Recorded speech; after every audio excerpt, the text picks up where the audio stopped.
दोस्तों नमस्कार, मैं आर यादव फिर एक बार हिंदी गुरु चैनल में आपका स्वागत करता हूं।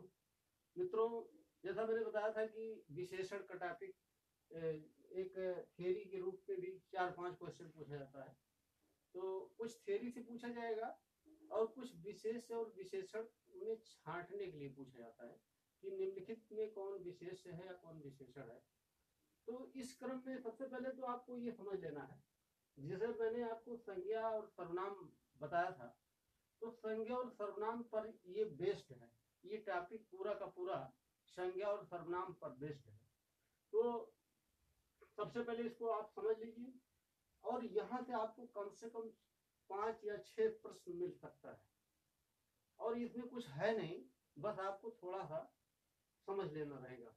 जैसे मैंने बताया है कि विशेषण जब आपसे पूछा जाए, मुख्य रूप से अगर पूछ लिया जाए कितने प्रकार का होता है, तो आप 4 प्रकार बता दीजिएगा, तो कोई दिक्कत नहीं है। तो सार्वनामिक विशेषण, गुणवाचक विशेषण, संख्यावाचक विशेषण और परिमाण बोधक विशेषण। तो ये मेन रूप से आपके विशेषण हैं।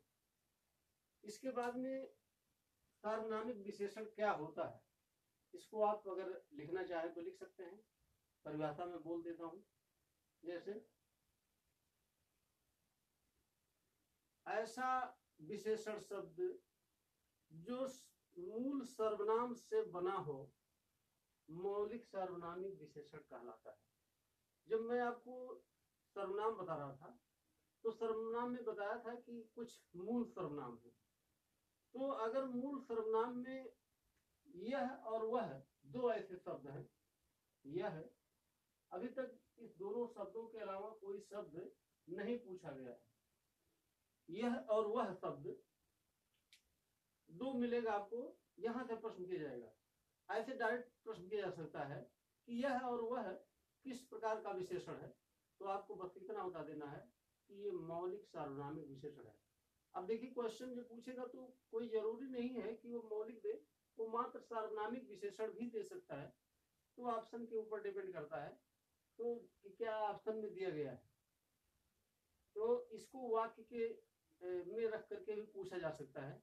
जैसे लिख देगा, यह लड़का अभी आया है, ऐसे प्रश्न किया जाएगा आपसे कि यह लड़का अभी आया है, तो ऐसे लिखा रहेगा, यह लड़का अभी आया है। तो चाहे वो शब्द में लिखे या वाक्य में लिखे, तो आपको ऐसे बताना है। तो ऐसे प्रश्न पूछेगा, लिखेगा कि इस वाक्य में या उपयुक्त वाक्य में किस प्रकार का विशेषण है, तो आपको बताना होगा मौलिक सार्वनामिक विशेषण। वह से भी प्रश्न कर सकता है कि वह नौकर तेज आया है या वह नौकर नहीं आया है, ऐसे भी प्रश्न किया जा सकता है। तो आप यहां से उत्तर दे सकते हैं ऐसे। तो मौलिक में जब आप सर्वनाम पढ़ रहे थे तो मैंने इसीलिए आपको बहुत अच्छी तरह से सर्वनाम बता दिया था कि कैसे आपको सर्वनाम समझना है। ये मूल सर्वनाम से बनने वाले जो शब्द हैं उसे हम मौलिक सार्वनामिक विशेषण कहते हैं। और आपको ज्यादा टेंशन की जरूरत नहीं है, बस आपको ये दो शब्द याद रखना है, यह और वह अगर किसी कर्ता के पहले लिखा गया और वाक्य में रख करके पूछा गया, तो आपको बताना होगा कि ये किस प्रकार का विशेषण है। तो उत्तर आप आसानी से दे सकते हैं, समझ गए होंगे। इसके बाद में यौगिक सार्वनामिक विशेषण। यौगिक सार्वनामिक विशेषण का मतलब होता है कि ऐसा विशेषण जो मूल सर्वनाम में प्रत्यय या उपसर्ग जुड़ करके बना हो, उसे हम यौगिक सार्वनामिक विशेषण कहते हैं। इसकी ये परिभाषा है। तो इस मूल सर्वनाम में कुछ जुड़ सकता है। जैसे आप बोलते हैं यह, तो यह से यही लिखा जा सकता है, या यह से ऐसा भी हो सकता है, वह से वैसा भी हो सकता है। ऐसे इस मूल सर्वनाम में कुछ जुड़ गया है, तो इसका ये मतलब हो गया कि वह यौगिक यौगिक सार्वनामिक, यौगिक मतलब होता है, योग मतलब जुड़ना, योग शब्द से बना हुआ है, तो ये यौगिक सार्वनामिक विशेषण हो गया। तो यानी कि जो मूल सर्वनाम है यह और वह शब्द में अगर कुछ जुड़ करके आया तो आपको समझना है कि ये यौगिक सार्वनामिक विशेषण है। इसमें प्रश्न जो किया जाएगा बस इन्हीं शब्दों से ही किया जाएगा, तो आप हमको लगता है समझ गए होंगे, इसमें कुछ है नहीं, और इससे सवाल कई बार पूछ लिया गया है। तो आपको बस इतने समझ लेना है कि ये मौलिक सार्वनामिक विशेषण है और यह यौगिक सार्वनामिक विशेषण है। अब आप देख लीजिए कि गुणवाचक विशेषण, जब आप भाववाचक संज्ञा पढ़ रहे थे तो आपको याद होगा कि मैंने बताया था कि ऐसा शब्द यानी ऐसी संज्ञा कह सकते हैं कि जिससे किसी वस्तु या व्यक्ति के गुण का बोध हो, भाव का बोध हो, यानी कि इंद्रियों द्वारा ज्ञान हो, उसे हम गुणवाचक या भाववाचक संज्ञा के रूप में पढ़ रहे थे संज्ञा वाले टॉपिक में। लेकिन अब चूंकि आप विशेषण पढ़ रहे हैं तो आप संज्ञा नाम नहीं लिखेंगे या संज्ञा शब्द नहीं लिखेंगे, अब आप लिखेंगे विशेषण। तो जैसे गुणवाचक का मतलब है, जैसे मैंने यहाँ पर लिखा था ईमानदारी, तो संज्ञा लिखा था। अब देखिए गुणवाचक विशेषण में मैं लिख रहा हूं ईमानदार, सच्चा, झूठा, ये शब्द जो मिल रहे हैं आपको, ये कैसे शब्द हैं? ये शब्द गुणवाचक विशेषण है। आपसे पूछा जाएगा प्रश्न कि ईमानदार किस प्रकार का विशेषण है, तो आपको बताना होगा कि ये गुणवाचक विशेषण है। देखिए जब मैंने संज्ञा बताया था तो इसीलिए बताया था आपको कि आप उसको जब समझ जाएंगे तो यहाँ विशेषण में समझने में आपको कोई समस्या नहीं होगी। जैसे ये शब्द आपको आएगा तुरंत आप समझ जाएंगे कि वास्तव में ये जब हम संज्ञा पढ़ रहे थे तो भाववाचक संज्ञा के रूप में पढ़ रहे थे। तो ये आपका हो गया गुणवाचक विशेषण। ऐसे बहुत शब्द मिलेंगे इसमें बहुत सारे शब्द हैं कि जैसे आपको पता चल जाएगा कि ये गुणवाचक है कि ये किस प्रकार का विशेषण है। कालवाचक जैसे शब्द से ही पता है कि जिस विशेषण शब्द से समय काल परिस्थिति का बोध होता हो उसे हम गुणवाचक विशेषण कहते हैं, सॉरी कालवाचक विशेषण कहते हैं। जिस विशेषण शब्द से समय या काल का बोध होता हो उसे हम कालवाचक विशेषण कहते हैं। अब देखिए कैसे आपको पता होगा कि ये समय का बोध हो रहा है। तो जैसे हमने लिखा कि नया, पुराना, इसमें समय का बोध नहीं हो रहा।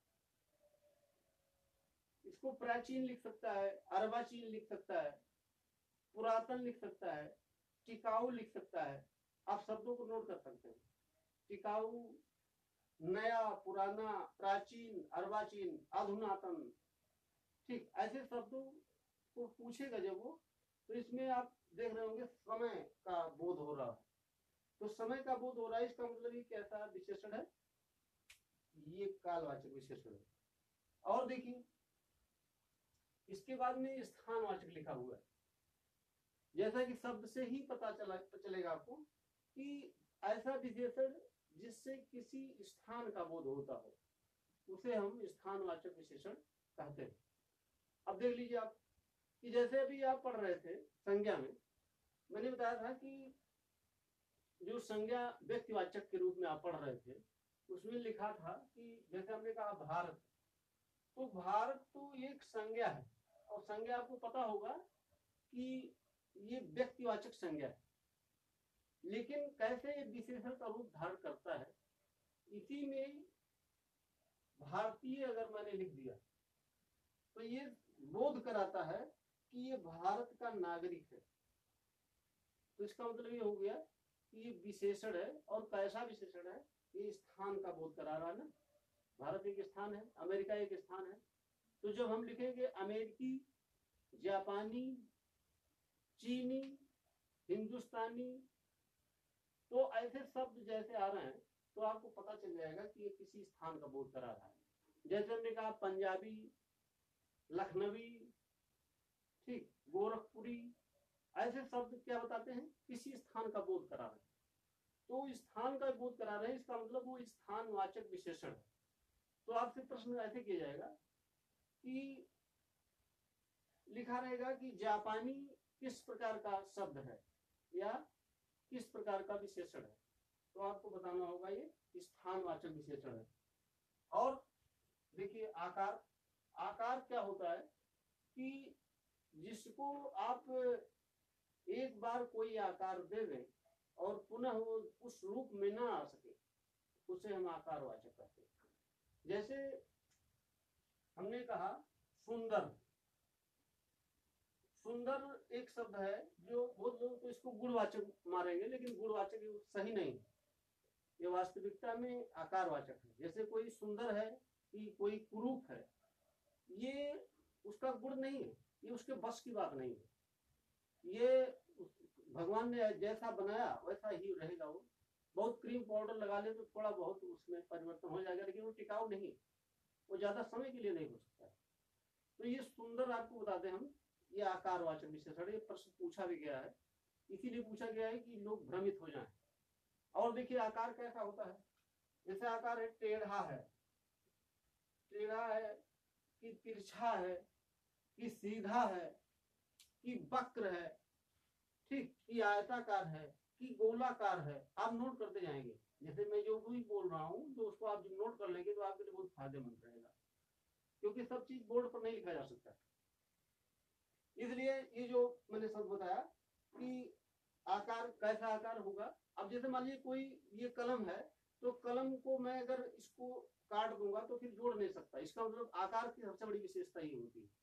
क्योंकि अभी आपको और मिलेगा, जैसे दशावाचक जब आएगा तो दशा में ये परिवर्तनशील होता है दशा, इसलिए दोनों में काफी समानता है। शब्द आएंगे तो आपको थोड़ा समझ लेना है कि आकार और दशा में क्या अंतर है। आकार का मतलब होता है कि जो परिवर्तनशील न हो, ठीक, यानी कि जो एक बार आकार दे दिया गया वो दोबारा आकार न बन सके, उस चीज से, उस विषय वस्तु से न बन सके, तो आकारवाचक होगा। तो जैसे आप नोट कर लिए होंगे कि सुंदर है, टेढ़ा है, तिरछा है, सीधा है, गोल है, चौकोर है, ठीक, तो ये शब्द जो बताते हैं ये आकारवाचक शब्द है। और आप देख लीजिए रंगवाचक, ये बहुत सरल है। रंग आपका मतलब है कि जैसे दुनिया में जितने भी रंग हैं वो चाहे जिस प्रकार का रंग हो तो वो क्या होगा, वो रंगवाचक होगा।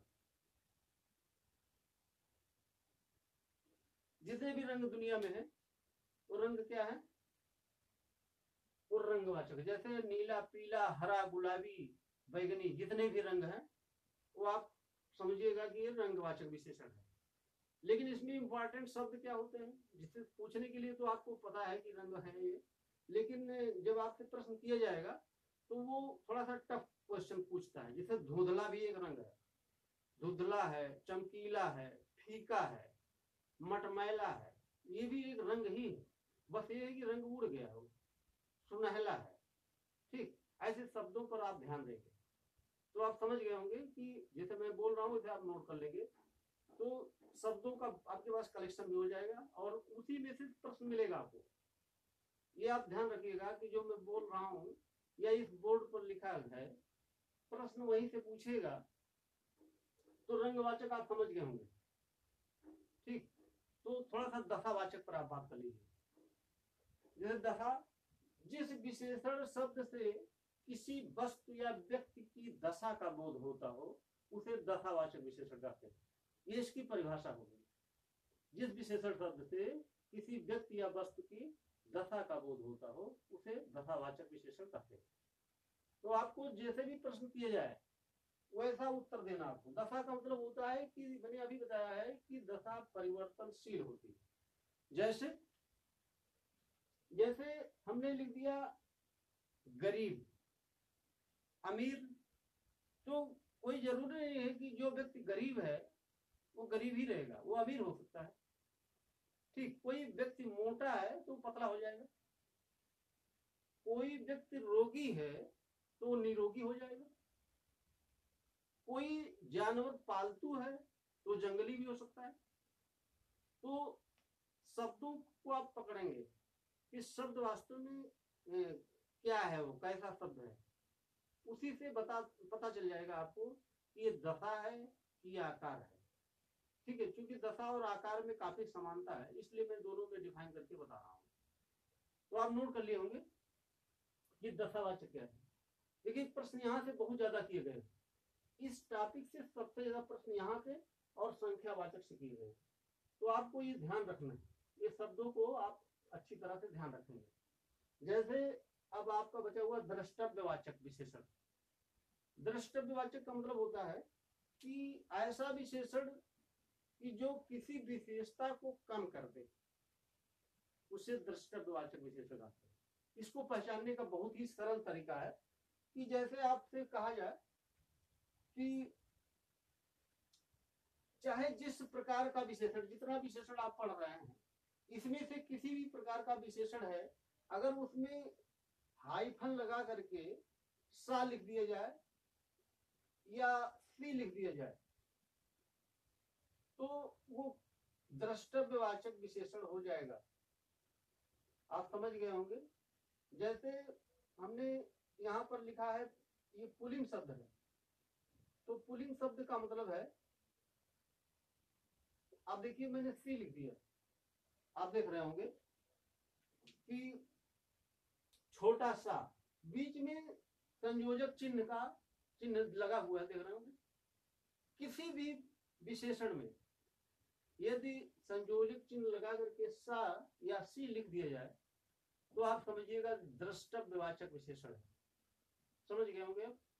तो ये चाहे सार्वनामिक हो, चाहे गुणवाचक हो, चाहे संख्यावाचक हो, चाहे परिमाण बोधक हो, किसी प्रकार का विशेषण है और यदि उसमें डैश लगा करके हाइफन लगा करके सा या सी लिख दिया गया तो आपको समझना है द्रष्टव्यवाचक है। तो हमको लगता है ये मित्रों आप समझ गए होंगे। अब देख लीजिए जरा ये संख्यावाचक विशेषण, यानी कि जिस विशेषण शब्द से किसी प्रकार की संख्या का बोध होता है उसे संख्यावाचक विशेषण कहते हैं। तो आप देख रहे होंगे कि संख्यावाचक विशेषण मैंने दो प्रकार से लिखा है, एक निश्चित संख्यावाचक विशेषण और एक अनिश्चित संख्यावाचक विशेषण। देखिए निश्चित संख्यावाचक विशेषण और अनिश्चित संख्यावाचक विशेषण। संख्यावाचक विशेषण मुख्य रूप से दो प्रकार का होता है। तो ये निश्चित संख्या में इतने प्रकार के विशेषण, कालवाचक है, क्रमवाचक है, आवृत्तिवाचक है, समुदाय बोधक है। बोधक और वाचक दोनों शब्द बराबर है, चाहे वो बोधक लिखे चाहे वाचक लिखे, दोनों शब्द सही है, दोनों शब्द का मतलब एक है। तो आप उसमें कंफ्यूज मत होइएगा कि समुदाय बोधक लिखा है कि समुदाय वाचक लिखा है, ये दोनों शब्द का मतलब एक होता है। तो देखिए कालवाचक विशेषण, काल नहीं, यहाँ पर गणना होना चाहिए, आप गणना कर लीजिए। गणनावाचक, काल तो दूसरा है, गणनावाचक विशेषण। तो गणनावाचक विशेषण का मतलब है, यहाँ पर गणना कर लीजिएगा, आप लोग गलती से लिख दिया गया। तो अब गणना दो प्रकार की होती है, एक पूर्णांक से होती है, एक अपूर्णांक से होती है। तो गणनावाचक विशेषण मुख्य रूप से दो प्रकार का होता है। यहाँ पे भी प्रश्न किए गए हैं गणनावाचक विशेषण में कि पूर्णांक बोधक है कि अपूर्णांक बोधक है। पूर्णांक का मतलब होता है कि जिस विशेषण शब्द में पूर्णांक का बोध होता है, जैसे हमने कहा 100 रुपए, तो 100 रुपए एक फिक्स डिजिट है, पूर्णांक है, तो हम उसको बोलेंगे पूर्णांक बोधक। और इसी डिजिट को अगर मैं आप पूर्णांक में लिख दूं, जैसे मैंने लिख दिया 1/3 या 1/2 लिख दिया, या मैंने पॉइंट में लिख दिया 0.25, तो यह अपूर्णांक हो गया। तो जब प्रश्न किया जाएगा तो आपसे दोनों डिजिट से प्रश्न किया जा सकता है। अब उसमें ऑप्शन वो पूर्णांक दे, ये ऑप्शन, ये क्वेश्चन करें, यहाँ पे लिखे 100 रुपए किस प्रकार का विशेषण है, तो 100 रुपए पूर्णांक ऑप्शन देगा, गणनावाचक देगा, निश्चित संख्यावाचक देगा, संख्यावाचक देगा, 4 ऑप्शन दे देगा। तो जो सबसे नजदीक उत्तर होगा आपका पूर्णांक बोधक होगा। आपको ऐसे समझना होता है, ऐसे ऑप्शन दिया भी जाता है, तो आप थोड़ा सा इसको ध्यान में रखेंगे। इसके बाद देखिए क्रमवाचक। क्रम का मतलब होता है कि कोई भी सीरीज, जिसको इंग्लिश में बोलते हैं सीरियल वाइज, जैसे आप बोलते हैं पहला, दूसरा, तीसरा, ये क्रम है। जैसे लोग क्रम से बैठते हैं तो पहला कि दूसरा है कि तीसरा है कि चौथा है, ये क्रम है। इसके बाद में देखिए यहां से भी प्रश्न किया गया है पहला किस प्रकार का विशेषण है या दूसरा किस प्रकार का विशेषण है, तो क्रमवाचक विशेषण हो। आवृत्तिवाचक विशेषण, आवृत्ति का मतलब होता है गुणज, गुणज मतलब जैसे फ्रीक्वेंसी इंग्लिश होती है इसकी। जैसे हमने कहा कि दुगुना, तिगुना, चौगुना, पांच गुना, 100 गुना, जिस शब्द में गुना लग जाए तो आपको समझना है ये आवृत्ति बोधक विशेषण है। समझ गए होंगे। ऐसे समुदाय बोधक विशेषण, समुदाय का बोध कराएगा। जैसे हमने लिख दिया दोनों, तीनों, चारों, पांचों, आठों, दसों, ये किसका बोध करा रहा है, ये समुदाय का बोध करा रहा है। ऐसे प्रत्येक बोधक विशेषण है। प्रत्येक बोधक का मतलब होता है कि जैसे लिखा रहेगा हर रोज, रोज रोज, बीच में हाइफन रहेगा, बीच में संयोजक चिन्ह रहेगा, तो आप समझिएगा कि ये प्रत्येक बोधक विशेषण। समझ गए होंगे। अब देखिए ये आपने देख लिया। और अपूर्णांक, ये देखिए अनिश्चित संख्यावाचक मैंने लिखा है यहाँ पर। देखिए यहाँ पर थोड़ा स्पेस कम है तो मैंने कम लिखा है ऐसे। ये देखिए अनिश्चित संख्यावाचक विशेषण है। अनिश्चित संख्यावाचक का मतलब होता है कि संख्या तो है लेकिन निश्चित संख्या नहीं है। समझ गए होंगे। ठीक, जैसे हमने कहा कि कुछ लोग लिख दिया, बहुत रुपया लिख दिया, ये निश्चित संख्या नहीं है, ये निश्चित संख्या का बोध नहीं करा रहा। कुछ लोग, बहुत रुपया, थोड़ा रुपया, ठीक, थोड़े लोग, तो ये संख्या तो बता रहा है लेकिन निश्चित संख्या नहीं है। तो ये किसके अंतर्गत आएगा, अनिश्चित संख्यावाचक में आएगा। समझ गए आप। इसके बाद में परिमाण बोधक विशेषण, अगला लास्ट में बचा हुआ है परिमाण बोधक विशेषण। परिमाण की परिभाषा होती है कि जिस विशेषण शब्द से किसी परिमाण का बोध होता हो, यानी कि किसी वस्तु या पदार्थ के नाप तौल का बोध होता हो, उसे परिमाण बोधक विशेषण कहते हैं। इसमें भी दो प्रकार का विशेषण है, एक निश्चित परिमाण बोधक विशेषण है और एक अनिश्चित परिमाण विशेषण बोधक। ये निश्चित परिमाण बोधक विशेषण देख लीजिए, यानी कि कोई परिमाण होगा जो निश्चित होगा। जैसे हमने कहा कि 2 लीटर दूध, 1 लीटर तेल, 5 लीटर घी, ये निश्चित संख्या में बता रहा हूं और निश्चित परिमाण है। जब आप द्रव्यवाचक संज्ञा पढ़ रहे थे तो ये द्रव्यवाचक संज्ञा का दूसरा रूप है, यानी कि द्रव्यवाचक संज्ञा से परिमार्जित होकर के जो विशेषण बनता है उसे हम परिमाण बोधक विशेषण के अंतर्गत रखते हैं। तो इसमें जब निश्चित परिमाण होगा, जैसे मैंने कहा 2 लीटर दूध, 1 लीटर पानी, ठीक, 100 ग्राम सोना, ये मैं आपको निश्चित परिमाण बता रहा हूँ। अनिश्चित परिमाण में क्या होगा, अब उसी के अनिश्चित परिमाण बता दीजिए आप। जैसे हमने कहा कि कुछ तेल, बहुत दूध, थोड़ा पानी, देखिए ये सब परिमाण मैंने लिखा है, लेकिन इसमें आप निश्चित डिजिट नहीं दे सकते, इसमें निश्चित कोई संख्या नहीं है, इसलिए अनिश्चित परिमाण बोधक विशेषण के अंतर्गत इसको रखते हैं। तो मित्रों आप देख लिए होंगे, समझ गए होंगे कि ये जो थियरी से प्रश्न आते हैं, थियरी से प्रश्न आने का जितना भी मतलब अच्छा से अच्छा आप दोहरा सकते हैं, इसको कई बार दोहराइएगा, आपको पूरा समझ में आ जाएगा। अगर कोई पॉइंट आपको समझ में नहीं आता है तो आप कमेंट कर सकते हैं या कोई प्रश्न कर सकते हैं। तो ठीक मित्रों, धन्यवाद, आपको बहुत बहुत